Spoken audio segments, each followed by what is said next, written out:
what you saw? Yeah, basically to summarize it, part of my job was to know everything that was going on in the military and what type of impact that might have on human health, and then the environmental aspects and impacts. What chemicals are we using? How are we disposing of it? Kind of cradle to grave. So we were the internal compliance people for following OSHA and EPA standards.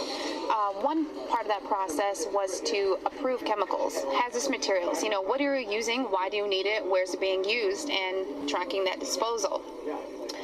After it being brought to my attention about chemtrails or geoengineering, I used to think it was crazy. It actually was disrespectful to my line of work, because here we are trying to prevent environmental aspects and impacts and not have anybody get sick from our operations. But in an attempt to debunk, it changed my life.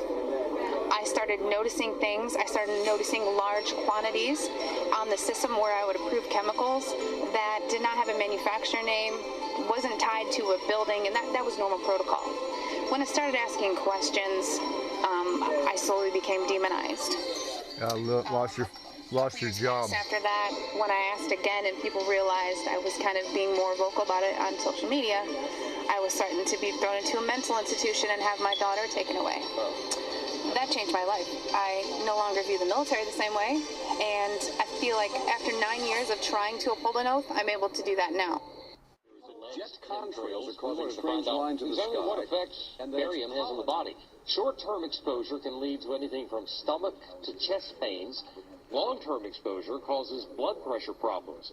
Ryan addressed concerns by chemtrail researchers that barium could be meant to wear down a person's immune system. You're talking about dominating our air supply without the human consent in a way that is difficult for many of us certainly to conceive, and certainly many of us refuse to accept it even in the light of sufficient and overwhelming evidence.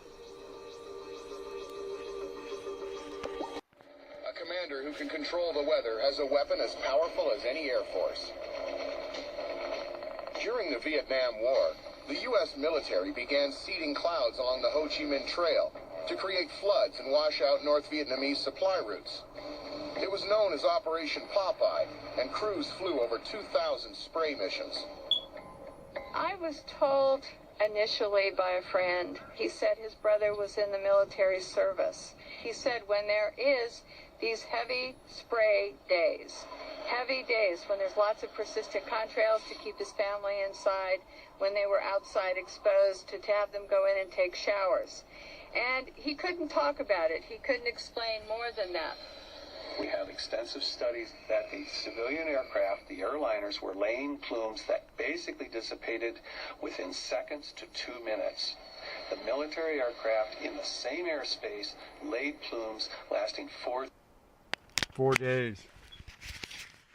In the 1990s, American nuclear physicist Edward Teller was among the first scientists to model an experiment that would address the issue of global warming. He speculated that aluminum oxide could be injected into the upper atmosphere. It would act like tiny mirrors and deflect a portion of the sun's rays back into space. Supposedly, it was never put into practice. But activists believe the government has revived Teller's theory with some dire health consequences. We see it every day in the skies. Fallout from this chemtrail project are these 10-micron particulates falling by the megaton on unsuspecting people, plants, and wildlife. Now, a human hair is 100 microns across. 10 microns is submicroscopic. It can impact our lungs. It can inflame our hearts, give us heart disease, leading to fatalities. So this material comes down randomly in invisible clumps. Dave Dickey also believes in chemtrails. As a landscape contractor for a large city, he spends a lot of time out of doors. Contrail development is different than it ever has been in the past. And I do remember one in January of about 2002, where the number of flights overhead were extremely unusual. The number of contrails in the sky was unbelievable. We're counting 40 to 60 flights. And out of those 40 to 60 flights, most of them left an incredibly persistent large plume, which would spread out and cover the sky. As a landscaper, Dickey has to be familiar with the types of trace chemicals usually found in the environment. He regularly takes water and soil samples and has them tested. There was some research done that claimed that aluminum oxide could be used to reduce global warming. And I thought that if there was any chance that aluminum oxide would be used in the atmosphere, that it would show up in precipitation. He collected rain samples on days when he noticed heavier than usual air traffic and took them to a lab. And I expected to see baseline measurements where aluminum would show up in precipitation at about 0.0093 milligrams per liter. Very small amount of aluminum naturally present in precipitation. It was 20 times higher approximately than what was expected to find.